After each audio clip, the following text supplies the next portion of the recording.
हाँ सर, आप अनुराग बसु जी के प्रोग्राम में आए हैं, तो आप कुछ बताना चाहेंगे हमको? नमस्कार दोस्तों, अभी मैं भिलाई में हूँ, सिविक सेंटर महात्मा गांधी कला मंदिर। हमारे जो हमारे लाडले हैं, हमारे अनुराग बसु जी, जो हमारे भिलाई में जन्मे हैं, छत्तीसगढ़ का नाम रोशन किए पूरे देश विदेश में, भारत के जाने माने डायरेक्टर हैं और हम उनका वर्कशॉप अटेंड करने आए हैं। मैं आपका दोस्त राजेश बोनिक, अभिनेता। हमारे साथ छत्तीसगढ़ के बहुत से कलाकार लोग आए हैं, तो और राजेश पटेल जी भी हैं।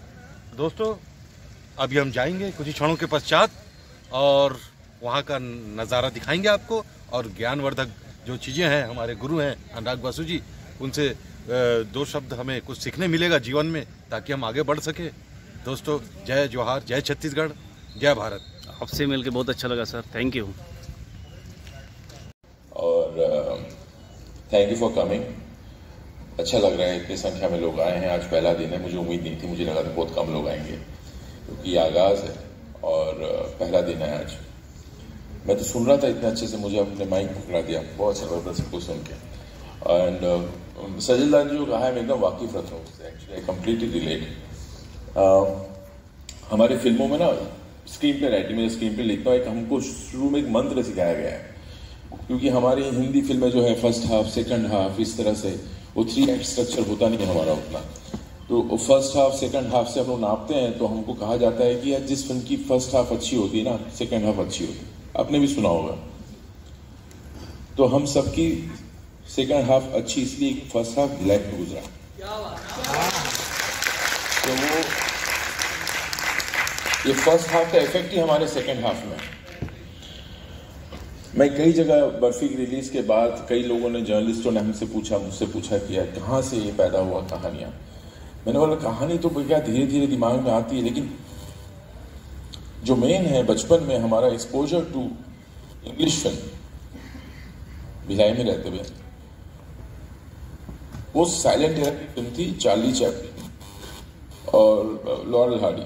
वो मैं कहाँ देखता था? यहाँ देखता था, चित्र मंदिर में, संगीत को, और मेरा यही एक्सपोजर था। तो वो साइलेंट मूवी के प्रति जो प्यार है, एक्चुअली सबकॉन्शियस, आपका क्या ये हार्ड ड्राइव में सब जमा होता है बचपन से, फिर धीरे धीरे बाद में आप जब बड़े होते हैं आप क्रिएट करते हैं, वहीं से बाहर आता है सब। तो इसी चित्र मंदिर में, तो मैं आज में बड़ा नॉस्टैल्जिक, हमारे लिए बहुत बड़ा होता था संडे का यहाँ पे आना। पीछे नीचे टिकट घर होता था, आगे फिसल पट्टी होती थी, वहां पे झूला भी लगा होता था, और ये ऐसे लकड़ी के वॉल नहीं थे उस वक्त, और इसमें हाँ, तो ये काफी एकॉस्टिक बहुत अच्छा था इस थिएटर का। हमने कभी यहाँ पे स्टेज मंचन नहीं किया कभी, सब नेहरू हाउस में होता था, यहाँ नहीं होता था, सिविक सेंटर में, नेहरू हाउस में। This was purely theatre. और भिलाई में एक ड्राइव इन थिएटर भी हुआ करता था, आपने देखा होगा, आपके जमाने में तो ड्राइव इन थिएटर था। वहां पे एक ही फिल्म देखा हूँ, वहां पे भिलाई निवास के सामने। So yeah there were lot of memories, और बहुत, और मेरा जो यहाँ पे जब मैं,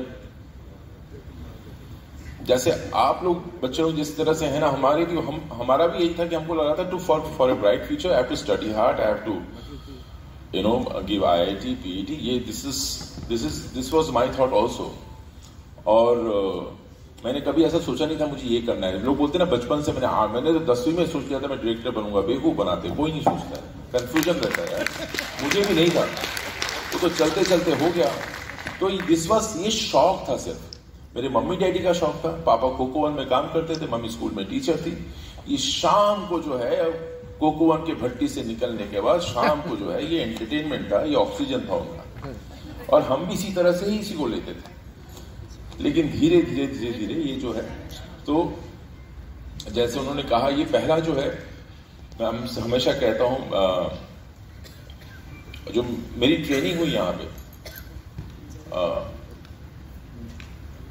इतने सारे कलाकारों को देख के, पापा के साथ भी तो कई सारे कलाकार थे, अलग अलग कलाकार थे, राइटर थे। वो घर में आते थे, रात भर नाइट पाली चलती थी। सुबह सुबह मुझे कहा जाता था कहीं से सिगरेट लेके आ, मैं वो चला के जाता था उस स्टेशन, दूर स्टेशन से सिगरेट लाता था, रात को सब बंद हो जाता था। तो मेरा काम बचपन में यही था कि सिगरेट लाओ या कहीं से। वो लूना में मोपेड में निकल पड़ता था एकदम कोई, तो मैं सबके लिए सिगरेट, चाय, ये सब। लेकिन कहीं पे इनसे सब बातें सुनते सुनते चर्चाएं सुनते सुनते, फोक के बारे में सुनते सुनते, तो ये धीरे धीरे जो है मेरा रुझान कहीं पे घर कर गया कि ये मैं इस तरफ जाऊंगा। खैर, ये वर्कशॉप के दौरान तो काफी बातें होंगी, तो मैं अपने बात को छोटा रखता हूं और मैं ये कहना,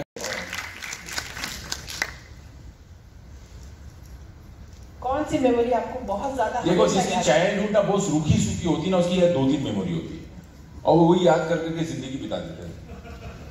यार मैंने ये किया था, मैंने वो किया था, ये मेरा तो हर दिन इवेंटफुल होता है, क्या निकालूं उसमें से पिटारे में से यार, अभी भी इवेंटफुल होता है हर दिन मेरा। तो वो मेरे दोस्त लोग बताएंगे, एक्चुअली कुछ आए क्या मेरे स्कूल के दोस्त, नहीं है, अगर आए थे बहुत आलसी है साहब, कोई नहीं आएगा, तो वो ये लोग तो बताएंगे, लोग कुछ ऐसे बात करते करते ध्यान में अगर आ जाता तो मैं आपको बताऊंगा। आप बताइए।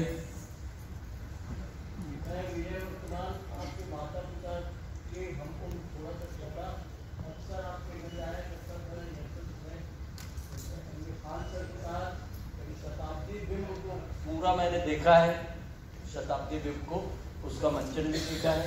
आप छोटे थे, आप वो सब कुछ इनके करते रहते थे जिसका मैं प्रत्यक्षदर्शी हूँ। हम आपको डांट भी दिया करते थे। मैडम मृदुला बॉबी के आप फेवरेट थे, आप फेवरेट थे, वो उनको आप पसंद करते थे कि नहीं ये अलग बात हो सकती है, लेकिन मृदुला बॉबी आपको बहुत पसंद करती थी। और स्कूल में भी वो यह स्कूल से जब इनके घर वापस आती थी तो आपका नाम लिया करती थी। आप बहुत, अरे साढ़े miss is there, I just spotted you. Yeah. I was a good kid or not, ma'am? Very good. हो रही है क्योंकि वो उनकी सखी थी। हाँ हाँ, करेक्ट।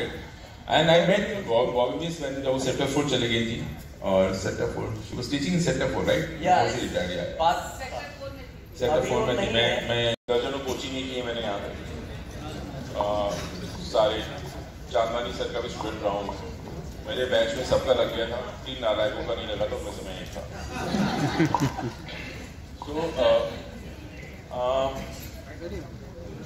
तो हमारी अपब्रिंगिंग, मेरी जो अपब्रिंगिंग है भिलाई में, आप लोगों से बहुत अलग नहीं, क्योंकि भिलाई में बहुत ज़्यादा बदला नहीं है, एस्पिरेशन वैसे ही है। और तो मैं बहुत रिलेट करता हूँ यहाँ पे और लोगों से। एंड भिलाई मेरा आना जाना लगा रहता है, 2 महीने पहले ही आया था। और भिलाई आने का हर बार कुछ रीज़न आता है, इस बार तो बहुत पर्सनल रीज़न था, लेकिन हर बार रीज़न कुछ और होता है। कई बार ऐसा लगता है यार दिमाग जाम हो गया, कुछ क्रिएटिव निकल नहीं रहा है, कहानी बन रही है, भिलाई क्यों क्या आता हूँ, क्यों भिलाई आ जाता हूँ। ये एक और एक रीज़न है, हमारे एक अजीब सा स्कूल का व्हाट्सएप ग्रुप है, 40 लोग हैं। अक्सर व्हाट्सएप ग्रुप में क्या होता है, हमारे उम्र में लड़कियों के साथ ऐसा होता है, जो हमारी क्लासमेट्स लड़कियां हैं, अब बच्चे बड़े हो गए, थोड़े सेटल हो, अब जाके वक्त मिला है पुराने दोस्तों के लिए, अब जाके व्हाट्सएप ग्रुप में घुसे, तो उन लोग भी मिलना चाहते हैं। तो कई बार वो रीजन होता है, कई बार इस तरह के फंक्शन होते हैं। कहने का मतलब ये बहाना होता है, और भिलाई में आता रहता हूँ और चुपचाप आके चला जाता हूँ। उसी उपाध्याय को बताओ, उपाध्याय पान वाले को पता चलता है मैं कब आ रहा हूँ, कब जा रहा हूँ, वहाँ और किसी को पता नहीं होता है, और मेरे घर वालों को। So I don't know how to start this session. Competitions किए हैं, तो मेरा ये क्वेश्चन था कि हम सुपर डांसर तक कैसे पहुंच सकते हैं। बेटा बहुत करेक्ट क्वेश्चन है, और देखो मैं भी बहुत सरप्राइज होता हूँ, भिलाई से इतने बच्चे आते हैं वहाँ पे, और मैं बहुत खुश हो जाता हूँ। सो यार ये जरिया जो है ना, मुझे सही में नहीं पता है, आपको लगता होगा तो जज को पता होना चाहिए, लेकिन प्रोसेस क्या होता है। एक स्काउटिंग टीम है जो सारे हिंदुस्तान में घूम के निकल के लेके आती है, ठीक है, वो यहाँ भी आती है, और यहाँ से बहुत बच्चे आते हैं। तो मतलब Bhilai has become a choice for all the scouting team, they come here all the time for singers and for dancers, so you will find Bhilaians in every reality show. So that's the process बेटा, मतलब you know. और मुझे भी कई बार पता नहीं चलता है, क्योंकि हमें जब पूछा जाता है, हमसे डेट दिया जाता है फला, उसके पहले ये पूरा काम हो गया होता है, हम तो बहुत बाद में पहुंचते हैं वहाँ पे, और हमारा काम होता है जज करना। अभी तो मैं कर भी नहीं रहा हूँ कोई डांस शो, कोई reality show. So but this is the process बेटा। So but you have to be actually will come to know before me that any कुछ हो रहा है कि नहीं हो रहा है, स्काउटिंग हो रही है कुछ, that's the only way. Sir ये जसदीप का फिर बाद में कब रिवेलेशन कर रहा हूँ, कब दूसरे कैरेक्टर को इंट्रोड्यूस कर रहा हूँ, बस यही है. सर सेकेंड और सिनेमेटोग्राफी में जब हम स्क्रीन पे लिख रहे होते हैं तो क्या उस समय पे हम डिसाइड करते हैं सिनेमैट को बुला के कि हम ये शूट करेंगे? ये क्वेश्चन है सर कि वाइड जो हमारा फ्रेम्स होते हैं कि कोई क्लोजअप है या वाइड फ्रेम है, तो हम जब प्रोडक्शन में वहाँ पे लेके जाते हैं अपने लेंस वहाँ पे, तो वो उन पर्टिकुलर ही रखते हैं या पूरा सेट लेके जाते हैं? क्योंकि उससे सर कॉस्टिंग में थोड़ा सा इफेक्ट पड़ता है. बहुत फर्क पड़ता है. मैं इतने बजट की बड़े बजट की फिल्म करने के बावजूद मैं लेंसिंग बोल के जाता हूँ. मैं पूरा ऐसा थैला उठा के नहीं लेके जाता हूँ कि मुझे जो ज़रूरत है मैं वही लेके जाऊँगा, क्योंकि उससे क्लैरिटी आती है, कन्फ्यूजन नहीं होता है कि 50 का लेंस लगाऊँ 65 का लगाऊँ, बहुत कम फर्क है, लेकिन वो कन्फ्यूजन नहीं रहता है.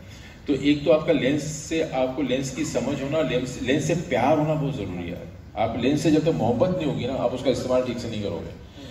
सो हर एक लेंस अलग है. तो मुझे लगता है ये ऐसे नहीं कि आप कम बजट में फिल्म बना रहे तो आप डिसाइड करके जाएं. बड़े बजट की फिल्में भी हम लोग लेंस डिसाइड करते हैं और वही मंगवाते हैं. सर अबाउट एडिटिंग, जैसे कि बाहुबली है, बाहुबली में क्या था कि उसमें एंडिंग जो था वो एक सीधी फिल्म थी, बट उसका एक की क्यों मारा, वो एक क्वेश्चन डालने के लिए, तो वो ड्यूरिंग स्क्रीन प्ले ही डिसाइड हो जाती है. ओके. तो समटाइम्स अब जैसे एक मूवी है रिक्वीम फ्रॉम अ ड्रीम, तो उसकी एडिटिंग जो है सर वो बहुत ही फ्लुएंट है हमारे पास में, तो वो चीज़ें ड्यूरिंग स्क्रीन प्ले ही डिसाइड हो जाती है. 99% time it is during screenplay. Okay. But there are some directors who are also editors, so they keep things for the last moment कि मैं एडिट में देखूंगा, इसको घुमाऊंगा. वैसे जो वो लोग करते हैं ऐसा. और जैसे क्रिस्टोफर नोलन है, वो तो खुद ही you take audiences to a place through words. शब्दों से बांध के, शब्दों की जाल में बांध के आप किरदार को, उसके दुनिया को शब्दों के जरिए कहीं पे लेके जाते हैं पढ़ने वालों को. सिनेमा में ऑडियो के थ्रू, विजुअल के थ्रू हम लेके जाते हैं. फर्क सिर्फ यही है. और जब लिटरेचर को आप अडॉप्ट करते हो तो हमें पता है कि हमको शब्दों के थ्रू नहीं लेके जाना है. हम कहानी का सार समझ लेते हैं, फिर बाद में उसको सिनेमैटिकली अडॉप्ट करते हैं उस लिटरेचर के सार को समझ के. और बहुत कुछ डिपेंड करता है. आपको एक्चुअली मनस्थिति भी सोचनी पड़ती है. उस राइटर ने उस वक्त ये क्यों लिखा, ये किस लिए लिखा, क्या बात थी, टैगोर ने ये बात क्यों कही उस वक्त, उसके लाइफ में क्या चल रही थी, तो आपको अडॉप्ट करना भी इजी होता है. पहुंच चुका है, तो सेंसरशिप वहाँ भी जरूरी है या नहीं? सेंसरशिप तो होने वाला भी है, बहुत जल्दी हो रहा है, और मतलब ऑलरेडी स्टार्टेड. सेंसर तो कर रहे हैं क्योंकि ये बहुत ज़्यादा लोग इसको अब्यूज़ कर रहे थे, इस फ्रीडम को, द क्रिएटिविटी फ्रीडम को अब्यूज़ करके कुछ भी बन रहा था. सो अभी तो उस पर रोक लगी है और मुझे नहीं लगता आगे अगले 2-3 साल में इस तरह की चीज़ें ज़्यादा होंगी. अंकुश लग गया ऑलरेडी. जी जी, आपका नाम मैडम? হ্যালো দাদা, নমস্কার. নমস্কার. আমি অ্যাকচুয়ালি মানে হাউসওয়াইফই হচ্ছি, কিন্তু আমি তার সাইডে একটা কিছু কাজ করি. আজ মানে 2006 থেকে আমি বিপিএল গ্রুপের সব বাচ্চাদেরকে ফ্রিতে টিউশন পড়াই আপ টু ক্লাস 10th. তারপরে আর আমি যেতে পারি না. তো ঠিক আছে, এতে বাচ্চারা অনেক কিছু করছে, অনেকে করছে, আবার অনেকে মাঝখানে ছেড়ে চলেও যাচ্ছে. অনেকে ইঞ্জিনিয়ারিং করছে, মেডিকেল ফিল্ডেও, আরও অনেক কিছু থাকে, মানে মাটি দিয়ে কিছু ওরা তৈরি করে. তো ওই জন্য কী করে, ওরা আমার ক্লাস ছেড়ে ছেড়ে চলে যায়. তো আমি ন্যাচারালি যেহেতু এই সাবজেক্টে আমি কনসেंट्रेट করি যে আমি একটু রেগে तो आउट ऑफ गिल्ट रखा कि भिलाई नहीं कर पाया, चलो नाम तो सेम रख देते हैं. तो इस तरह से होगा, कभी ना कभी जरूर होगा. कभी न कभी इस सारे कलाकार को लेके आप कुछ करिए. जरूर. मुझे एक ही चीज़ का मैं बताऊँ, मैं ऑनेस्टली बताऊँ, आप लोग मेरे जवाब से बहुत बुरा लगेगा. मुझे जब शूटिंग होती है ना, शूटिंग बहुत पीसफुल करना चाहता है इंसान, मुझे भीड़ का डर होता है. बस उसी वजह से मैं हर बार कैंसिल कर देता हूँ. अरे बाप रे बाप, कैसे करूँगा. थैंक यू सर, आपकी सरलता से हम बहुत प्रसन्न हुए. आप, मैं सुबह से देख रही हूँ, आप सबके साथ बहुत ही सरलता से घुल मिल रहे हैं, फोटो खींच रहे हैं, मेरे को बहुत अच्छा लग रहा है. थैंक यू, बहुत धन्यवाद सर. एक युवा कलाकार. Thank you. आप मुझसे पूछे दोनों में अच्छा कौन है, मैं नहीं बता पाऊँ. सर नमस्कार सर, मेरा नाम तुषार. सर हम सभी को पता है सर कि बॉलीवुड में कितना कंपटीशन है और in artist field there is a term called spec work which makes every artist different from each other. So sir, in particularly cinematography, there are certain rules we have to strict about it. But is there any chance we can break them and make our spec work different from another? You are in Instagram? नहीं है. Yes sir, but I'm not active about it. Not at all. Why you are not active? Citizen luckily नहीं. Sir, I'm involved in so many things. नहीं. So मैं बताऊँ मैं Insta में हूँ. जी. Post कुछ करने का ऐसे देखता भी नहीं हूँ एंटरटेनमेंट के लिए, लेकिन मैं सिनेमेटोग्राफी अभी भी उसी में से सीख रहा हूँ. There are lot of pages you can follow and you can learn new techniques. इतनी चीजें बदल रही है, रोज बदल रही है. Instagram is such a good tool for learning, not for entertainment. Learning. तो ये आप अगर उसमें देखें तो मतलब मैं बोल रहा हूँ कि ऑल योर आंसर्स अगर इफ यू फॉलो सम, दुनिया इतनी छोटी हो गया है, फॉलोइंग सम स्टूडेंट. मुझे और उसके बाद बर्फी, तो ऐसा लगा कि यूनिक चीज़ बहुत सालों बाद जो देखने की हम लोग की तमन्ना होती है, जो हम लोग उपन्यासों में पढ़ते हैं या कहानियों में, वो आपने पिक्चर में उतारी और बहुत ही सफलता से और सादगी से